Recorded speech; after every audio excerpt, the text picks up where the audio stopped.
Hi there, my name's Cath Briggs. I'm a GP at Brackendale Medical Centre in Stockport, where I've worked for the last 8 years.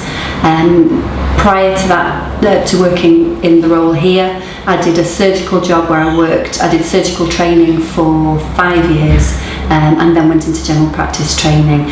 Although then I became a GP, I carried on working in urology with a GP with special interest in urology at Stepping Hill Hospital. So I've worked within the hospital environment.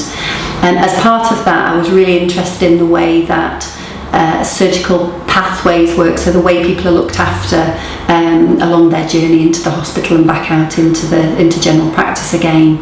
And so I became involved as the clinical lead for planned care, which involved designing pathways and making sure patients followed the right route to get the best treatment.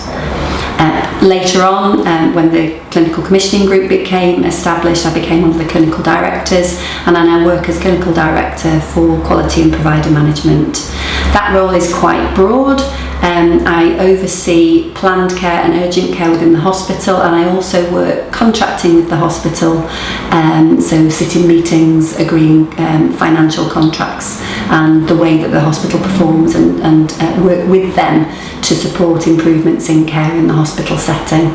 I also chair our system resilience group.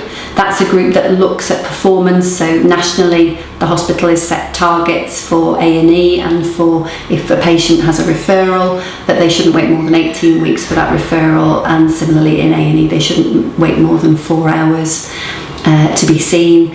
So I work with a team across the hospital, the ambulance service, the out-of-hours doctors, social care and various other teams to make sure that performance, particularly for A&E, is the best it possibly can be. That's a real challenge. We spend a lot of time on that. We spend weekly time working on that, but that's a real positive for me to be able to work as a team in Stockport to improve the care of our patients. One of the really good things about the way I do my job, I work 3 days as a GP and 2 days in the clinical commissioning group, and for me it gives a real rounded approach to patient care. It means that patients that I see here in the practice with issues with the hospital or with issues with their care, I can take right to the right team and get involved in improving things so that hopefully the next time round people will get a better experience.